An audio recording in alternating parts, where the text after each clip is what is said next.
Alright, let's face it, it's a Pokemon game. You're gonna buy it regardless of what I say over the next few minutes. But if you've come here for some kind of validation, then buckle up, Cantonians, cause here we go.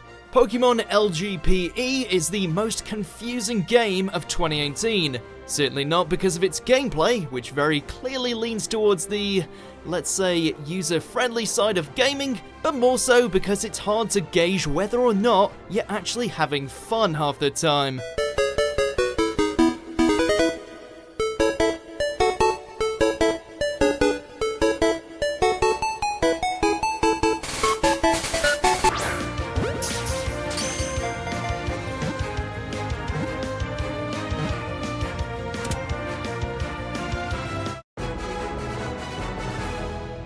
For 20 plus years, the Pokemon game series has been one that seldom changes with each new installment. New, albeit small, additions are made with each installment, slowly building to something better. But this game, rather than adding anything new, has flayed the series of any of its additional features and left nothing but the bare minimum. That and, of course, the capturing system from the now 2-year-old free-to-play cell phone game. It's honestly really hard to tell who this game is for. The simplicity, hand-holding, and general sunshine, lollipops, and rainbows tone would lead you to believe it's for a new, much younger audience. Yet the fact that they've chosen to take the nostalgia route and appeal to the Gen 1ers with it being a nigh 1-1 remake of Pokemon Yellow would suggest otherwise. That said though, the game is obviously performing very well. And if you're the type of person that can't get enough of those pocket monsters, you're obviously going to love it. It's an exceptionally easy game to switch on and sink a lot of time into if you're not in the mood to play something too rich in story, deep gameplay mechanics, or general challenge, with the catching components being quite addictive. Though my judgment so far may seem a little harsh, there are definitely some plus sides to this game, so let's dig into those before I come across as a miserable sod.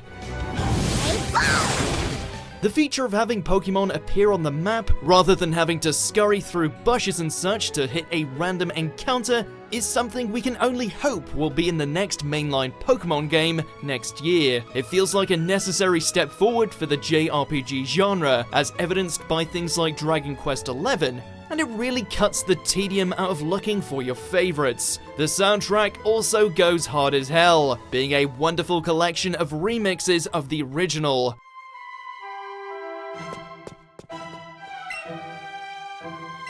And while the visuals may not be up to par with other current-gen games that were released just this month, seeing the Kanto region in 3D is such a heartwarming and welcome sight, with the short cutscenes really adding a lot to the experience. So how's about that prized capturing system the game prides itself on? Well yeah, it's actually pretty fun.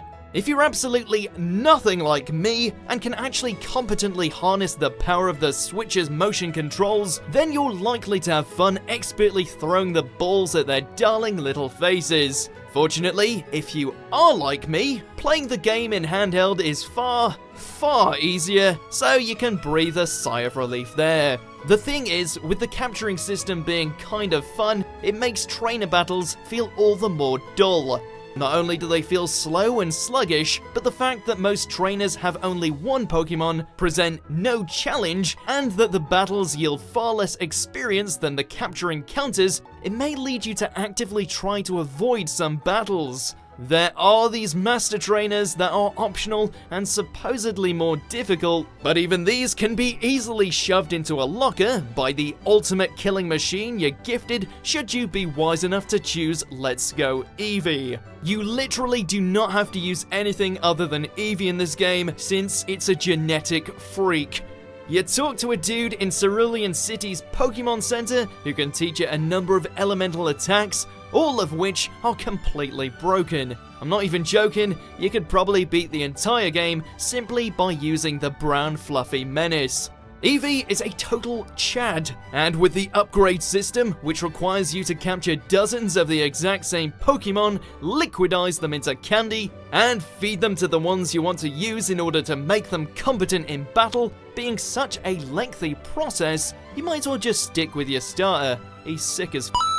Curiously, though the size of the Pokemon seem to be a major feature, with them being marked on the map as such, when it comes to actually battling with these Pokemon, they're just the exact same size as any other. Honestly, not a big deal, but still, what's the point? All I can really say is that if you're not satisfied with fluff like petting your Eevee, there's not much more to this. I could end the video here, but I'm not! The game's shallow nature could be forgiven if not for its full price tag.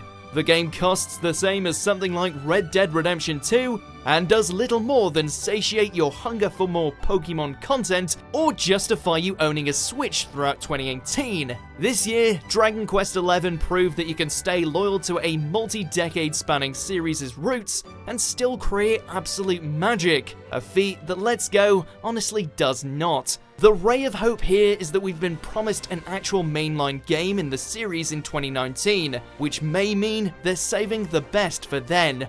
We can only hope that Game Freak looks at the criticisms longtime fans have with this title and don't make watered-down, hand-holding installments the new norm. There is a reason why the Metacritic has suffered so greatly on the user side after all. I've heard a lot of people suggest that it's time to just pass Pokemon on to the next generation, but isn't the draw of Pokemon that it's something everyone can enjoy? Shouldn't children be challenged to employ critical thinking and task-solving skills like we all were when we played Red and Blue for the first time? Is making Pokemon too easy really the best course of action? Also, can everyone stop saying creepy shit at the end of battles? Thanks. Check out these other great clips from MojoPlays, and be sure to subscribe and ring the bell to be notified about our latest videos.